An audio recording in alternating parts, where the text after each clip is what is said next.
We recognize Senator Rodante Marcolita on a matter of personal and collective privilege. Thank you, Madam President. Madam President, distinguished colleagues of this chamber, and my beloved countrymen, there are moments in the life of a republic when silence becomes easier than speech, when comfort becomes more tempting than courage, and when public office is tested not by applause but by pressure. This is one of those moments, Madam President. I rise today on a question of privilege. Just last week, I was stunned with the shadow of a complaint filed by the Field Investigation Bureau, Office of the Deputy Ombudsman for Luzon. A complaint perfectly timed, wrapped in legal language, amplified by noise, and aimed not merely at my person, but at my independence. I stand before you not as a man begging to be understood, not as a senator asking to be spared, and not as an accused shrinking from the weight of accusation. Rather, I am here as a servant of the Constitution, elected by the people, bound by oath, and determined to perform my duty without fear, without favor, and without surrender.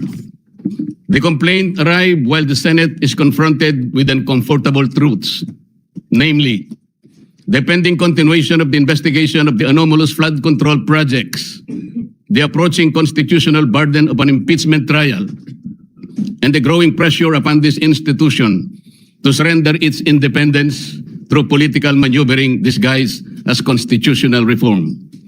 Let us not pretend that this complaint came in a vacuum. The pattern is too visible to ignore. First, remove the inconvenient voices from the inquiry, then weaken those who refuse to conform, then frighten others into silence and submission before the decisive constitutional battles begin. Mr. President, this is not merely about a complaint. The trump-up charges filed against me and some of my friends are not merely legal accusations. They form part of a deeper and more nefarious design to intimidate independent voices, to punish dissent, and to warn every senator that the price of asking hard questions could lead to personal damnation. If the intention of these cases is to silence me, let me say this at the very beginning. It has failed. I will not be silenced. I did not seek public office to become comfortable, Madam President. I did not take my oath merely to occupy a seat in this chamber while billions disappear into darkness, while constitutional processes are manipulated by pressure, or while the Senate is slowly conditioned to fear retaliation for independent judgment. I did not take my oath to serve only when service is convenient. I did not come to this chamber to lend my voice when power applauds and withdraw it when power becomes displeased.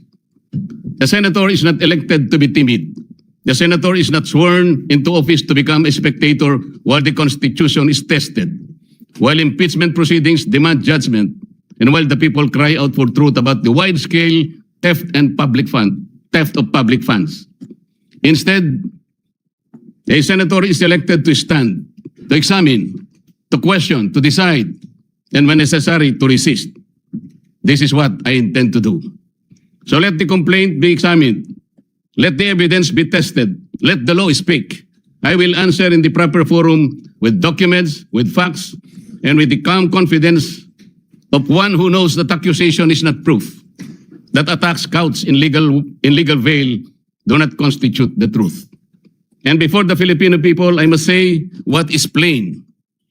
A complaint without nexus is not justice. A complaint without evidence is public injury, official favor, corrupt consideration, or abuse of office is not accountability. It is machinery. It is pressure. It is a warning shot fired at those who refuse to kneel. And if that warning was meant for me, Mr. President, then the answer is very clear. It failed. The complaint against me speaks of amounts. It speaks of dates. It speaks of suspicion. But suspicion is not evidence. Amount is not corruption.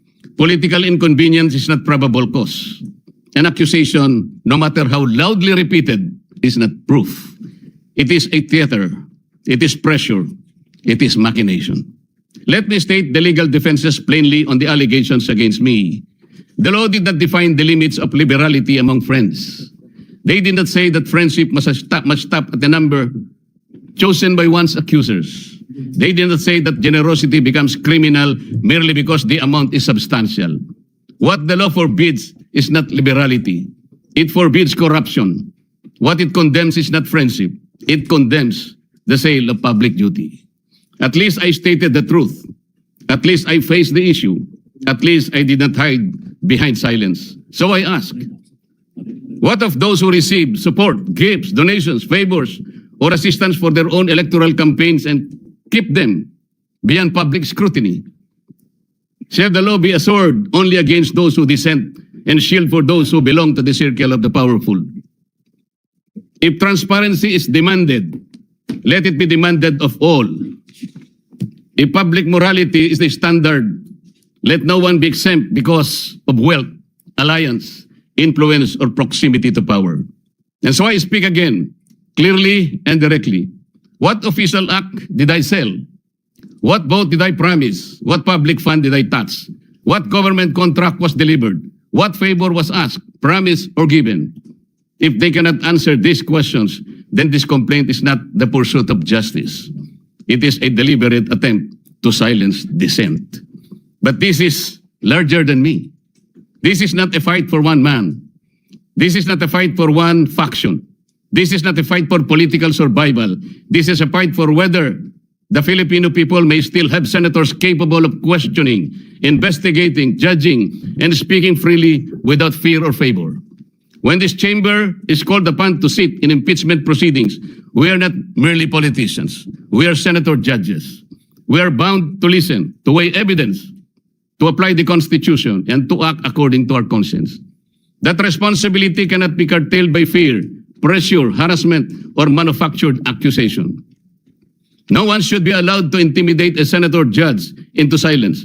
No one should be allowed to punish a member of this chamber for ensuring that impeachment must be governed by law, evidence, due process, and conscience. Whether one favors or opposes any party in those proceedings, that's not the point. The point is whether the Constitution shall speak above political convenience. I will perform that duty, Madam President. I will listen. I will weigh the evidence. I will obey the Constitution. I will not prejudge. I will not be dictated upon. I will not surrender the independence of my vote to any power outside this chamber. Even if the path becomes lonely, I will walk it. Even if the attacks become heavier, I will endure them. Even if my voice becomes inconvenient to the powerful, I will continue to speak the way I should. The same is true of the Senate's investigation of the flood control scandal. That inquiry must continue. It must not be weakened. It must not be derailed. It must not be silenced. If there has been grand-scale theft from the country's coffers, then that is among the greatest sins of our modern public life. It is not ordinary corruption. It is the stealing of safety from communities that drown. It is the stealing of roads from farmers. It is the stealing of classrooms from children. It is stealing of medicine from the sick, wages from workers, and hope from taxpayers who labor honestly while others feast on public money. No senator should be silenced when the duty is to follow the trail of the public's money. No committee should be weakened when the task is to expose corruption. No voice should be threatened when the question before the nation is whether the billions intended for the people were ransacked by bandits of insatiable greed. I do not fear imprisonment. I fear a country where freedom itself is imprisoned. I fear a republic where legal processes are twisted into weapons, where dissenting voices in the Senate are mechanically trimmed down, and where the rich and the powerful elite manipulate institutions so that only their chosen voices may be heard. While others may refuse to speak because of threats, I will not, Madam President. I will not let fear write my narrative. I will not let intimidation decide my vote. Make me bleed, and I will still shout out to the high heavens for truth and justice.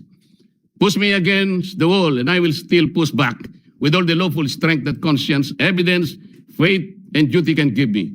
Not with violence, not with hatred, not with recklessness, but within the Constitution, in my hand, the law in my shield, the truth as my voice, and the Filipino people as my reason.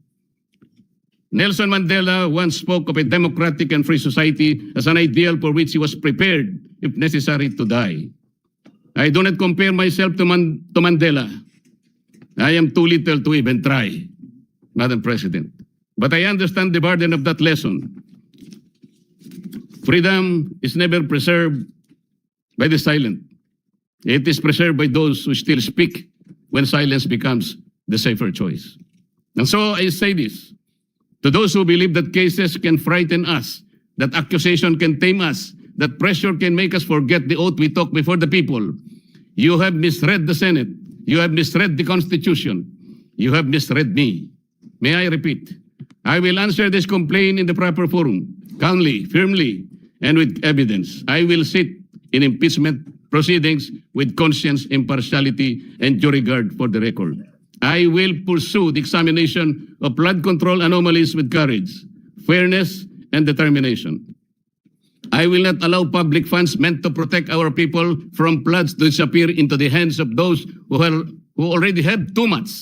I will not allow the greatest theft of our time to be buried under intimidation. Even if I am the only one left standing, I will stand. Even if my voice is the last one they wish to hear, I will still speak.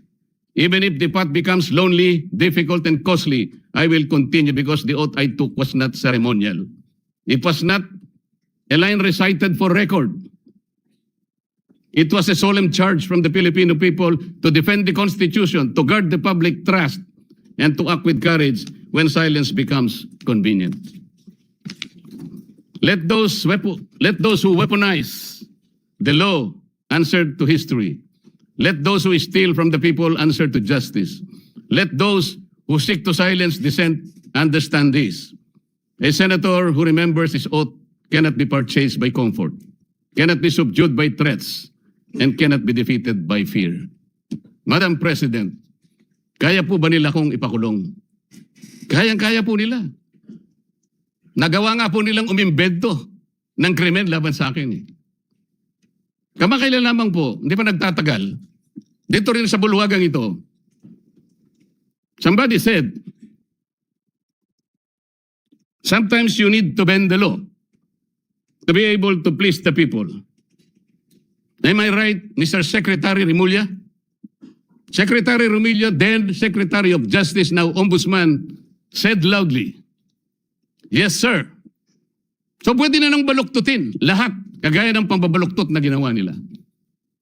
Pero sinasabi ko, Madam President, they can imprison me, they can arrest me, but I tell them, they still will not win. Itaga nila yun sa bato. Madam President, before ending, let me share the declarations of our Lord God in Isaiah 54:17. No weapon forged against you will prevail. You will refute every tongue that accuses you. This is the heritage of the servant of the Lord. This is their vindication from me. Maraming salamat po.